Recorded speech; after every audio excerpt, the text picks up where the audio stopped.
Welcome to a special edition of Sports Center. I'm your host, SFFL Commissioner Russell. Today we'll be talking with the 2017 champion, Waddy Strickland. I'm hoping he'll provide some insight into his historic championship run.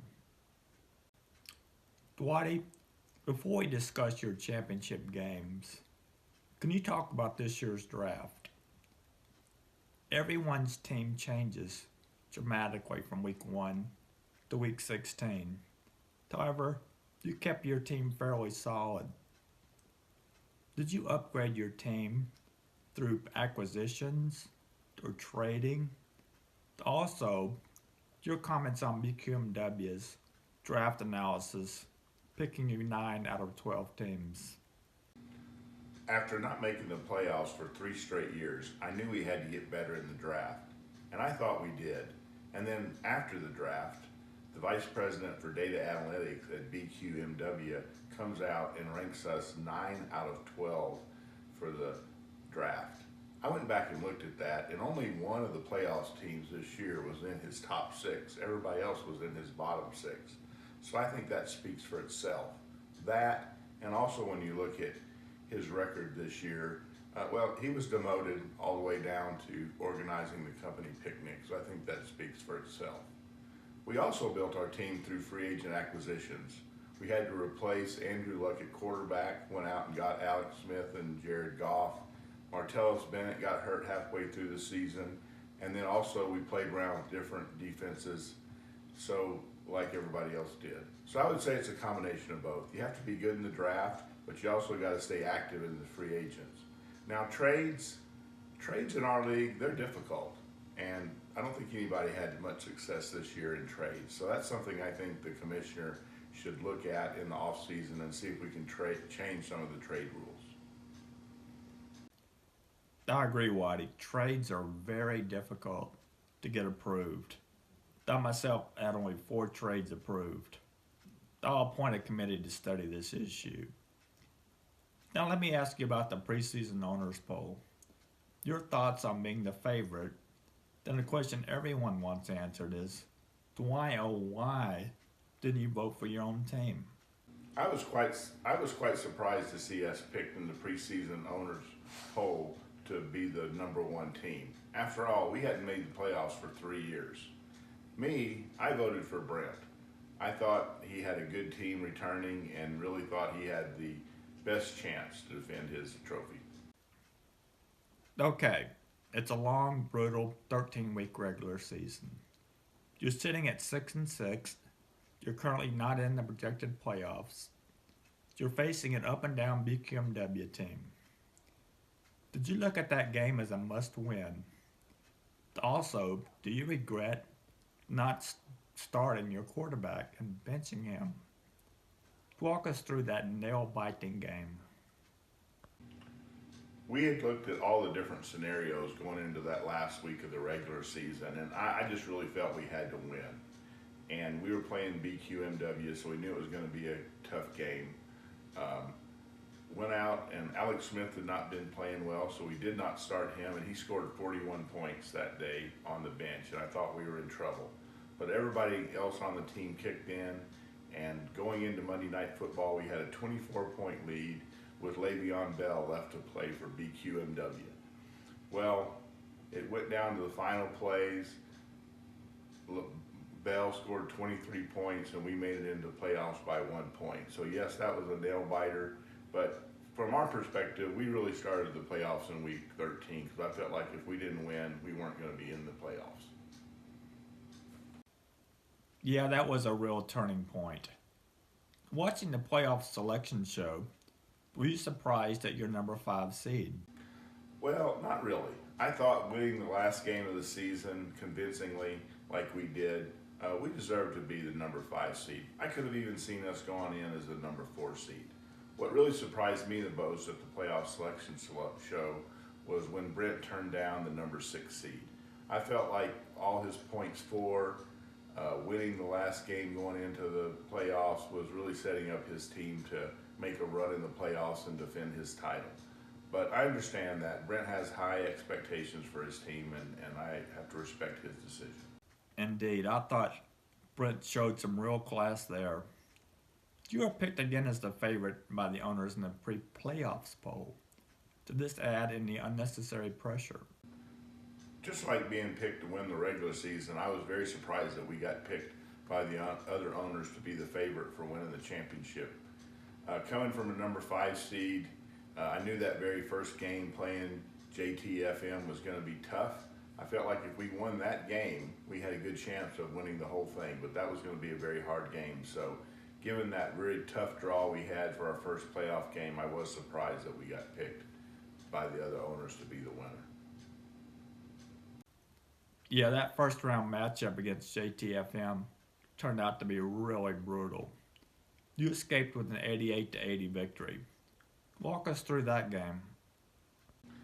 Well, first of all, we got lucky that Ezekiel Elliott was out. But even with Ezekiel Elliott out, we knew that was going to be a tough game. Remember, they won. That's a team that won the whole thing back in 2014, coming in as a number 5 seed. So they knew how to play in the playoffs, peak at the right time, and win a championship. So anytime you're playing a defending champion, it's going to be a tough game. We eked that game out, and I thought that was the most critical game of the whole playoffs for us. If we could get past that first round game, I felt like we had a really good chance to win it all. Yeah, I agree. The suspension of Ezekiel Elliott was a real tragedy. I'm not making excuses, but if I had beaten you, I don't think I'd be sitting there interviewing myself. Anyway, on to your Super Bowl V opponent, Team Ballard. She wasn't challenged at all in round 1. She just embarrassed BQMW. Your thoughts on that game? I told several people before the playoffs started that I thought Team Ballard was really the team to beat. They had a very high scoring offense. Cam was peaking at the right time, and they were the only team in the league that was scored over 1,200 points in the regular season. So I thought that game was going to be good. I really expected to meet Team Ballard in the finals. Did not expect them to blow out BQMW quite that bad, but that was a very powerful team Team Ballard put together this year. Wow, I didn't realize Abby had scored that many points. But as you said, the blowout of BQMW was really unexpected. Turning your attention to your second round opponent, how did you prepare for Unco? He had just finished the season with the league best 10-3 record. He's ranked number 1. Walk us through that 114-79 decimation. I felt the winner of JTFM and BLM would beat Unco in the second round. You got to remember, back in 2015, he also came in as the number 1 seed and lost to a lower ranked opponent. And, he was 10-3, but all 3 of those losses came against his uncles. And, well, that's funny. He certainly did have a fear of his uncles, not to mention his other distractions. Looking across the other side of the bracket, do you have any comments on Team Ballard's victory over MAGA? I thought that was going to be a close game. You're going to have Team Ballard's high-scoring offense matched up against the co-champion from the Tex RMO division. That's a tough division. Anybody that finishes first place there is going to be a tough team. But once again, Team Ballard's high-scoring offense just couldn't be stopped, and that was who won that game. Yes, the Tex RMO division is extremely tough. I think they produced 3 out of the past 5 champions. Okay, championship week. Lots of distractions. I need to put you on the hot seat a minute. Do we have the photo? Thanks.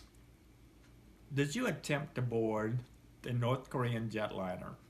Then Wadi, what were you thinking? My lawyers have advised me not to comment on that picture. However, I'm going to comment against their recommendations. So, if you'll notice on that picture, there's an odd tan line on the neck. And also, my lawyers are working on putting together my itinerary over the last 6 months. I've been traveling extensively over the last 12 months, but as you'll see when that's released later this month, that my schedule at no time overlaps with the North Korea airline route map. I look forward to reading that report. On a different subject, did you attempt to obtain information on your opponent via previously disclosed back-channel communications? Back-channel communications are just that, back channels. There's a lot of misinformation, fake reports, fake news releases, all kinds of unsubstantiated information on the back channels. So Dash runs my back channel communications, and she does come to me from time to time with information during the season, and I have to decide whether I want to use that information, whether it's true or not. So yes, I do listen to back channel information, but I don't always take what I hear from the back channels. Okay, there is a lot of fake news out there. Despite these and other distractions, you beat Team Ballard in the championship game. You've been averaging 100 points a game. Tell me about that game plan. Our game plan against Team Ballard was pretty much the same game plan we'd had all year. Early in the year, the Kansas City Chiefs really started clicking on offense, and well, we like to call them the triplets. Alex Smith, Tyreek Hill, Kareem Hunt. Those three players drove our team, and so against Team Ballard in the finals, it really was down to how well those guys were going to play. And sure enough, they really came to play with all of them scoring over 15 points. Then the rest of our team really clicked in that week. And for the second week in a row, we scored 114 points. So I think any team that can score 114 points back-to-back games deserves to be the champion. I think that'll set a high standard for teams to come. Yeah, Waddy, we know you can score points, but the defense, Waddy, how did you stop Abby from scoring so many points? We followed the Badgers all year long, and they were truly an inspiration to the BLM team. The way they just played dominant defense and just won all the way through the season, even though they may not have been everybody's favorites. I'm sure you're looking forward to receiving the SFFL trophy. You're getting your name engraved on the trophy among the league's very best. There's Brent Wallace, Russell Strickland, Brian Strickland, and others. Any comments on what this means for the BLM organization? Of course, this is a transformational event for Black Lives Matter. Getting your name on the Little Russell Trophy, well, you just can't do any better than that. Back in the first year, 2013, we made the playoffs, and I felt like we had a good enough team to win that year, but we didn't. Then 3 years in a row of not making the playoffs really hurt. So in 2017, we really dedicated ourselves to studying for the draft and really working harder, and I think it showed in our team results this year. So we're excited about next year's chance to defend our title and look forward to defending. Before I let you go, any final comments? Also, can you address a rumor concerning the rebranding of your franchise? Will you be back in the playoffs next year? I just want to thank the commissioner on his excellent job this year of managing the league, and I also want to congratulate him on his contract extension. Like every year, there were controversies this year, but the commissioner stepped in and handled them appropriately, and that's why he is the commish. And finally, I would like to announce that we're going to retire the Black Lives Matter team name this year.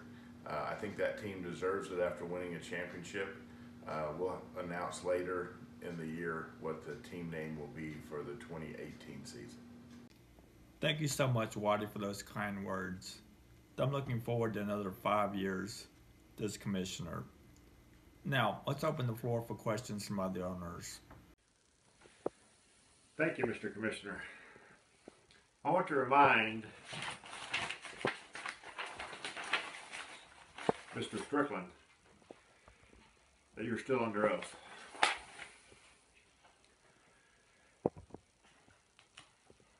This isn't the first controversy or cover-up you may be been involved with, is it, Mr. Strickland?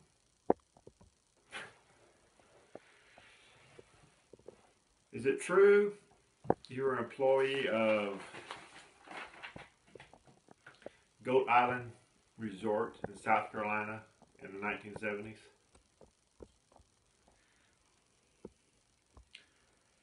I want to let you know before you answer that you and Ambassador Ms. Haley is willing to testify about your work history in South Carolina. Was there a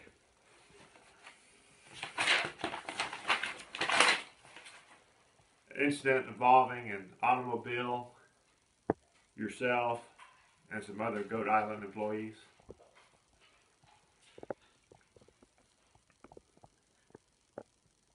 Are you aware of the amount of hush money that was paid to these Goat Island employees, namely maids, involving this accident?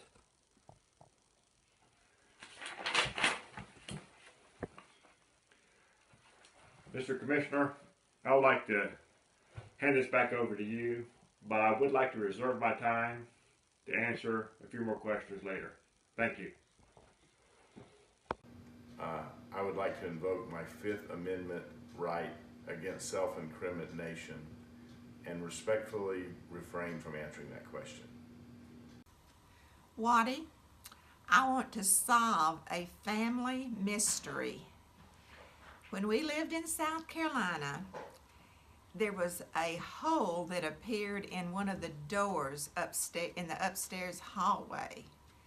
Did you have anything to do with this hole, or do you know anyone else who did?